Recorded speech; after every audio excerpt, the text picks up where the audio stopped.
Assalamualaikum, welcome to Afra's Food Channel. Assalamualaikum. இன்னைக்கு நம்ம சேனல்ல ஹோட்டல் ஸ்டைல்ல வெஜ் குருமா எப்படி செய்யறதுன்னு பார்க்கலாம். இட்லி, தோசை, நான், பரோட்டா எல்லாத்துக்குமே சூப்பரா இருக்குங்க. இதுக்கு தேவையான வெஜிடபிள்ஸ்லாம் எடுத்து வச்சுக்கலாங்க. 4 பழுத்த தக்காளி எடுத்துருக்கேன், 2 உருளைக்கிழங்கு, ஒரு மீடியம் சைஸ் வெங்காயம், அரை முடி தேங்காய், கொஞ்சமா இஞ்சி பூண்டு பேஸ்ட்.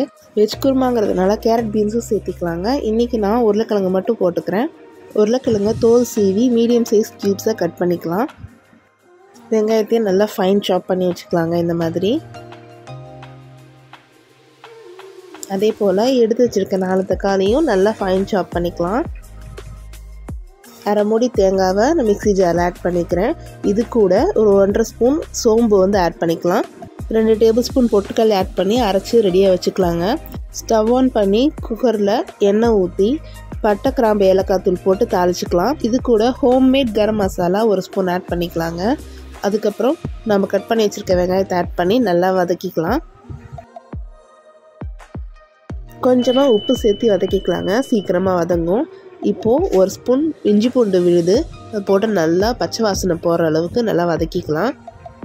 வெங்காயம் நல்லா வதங்கிடுச்சு. இப்போ தக்காளி ஆட் பண்ணிக்கலாம். எப்போவும் வெங்காயத்தையும் தக்காளியும் ஒன்றா நம்ம போட்டு வதக்கக்கூடாது. வெங்காயம் வதங்கினதுக்கப்புறம் தான் தக்காளி ஆட் பண்ணணும்.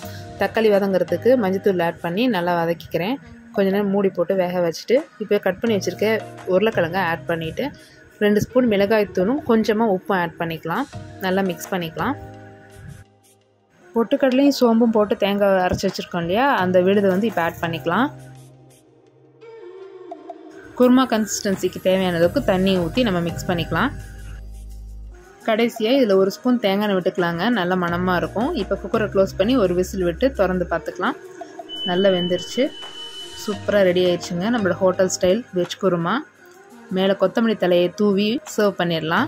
இந்த மாதிரி குருமா வீட்டில் செஞ்சு பாருங்கள். சாப்பிடாத குழந்தைங்க கூட இன்னும் வேணும்னு சொல்லி கேட்டு வாங்கி சாப்பிடுவாங்க.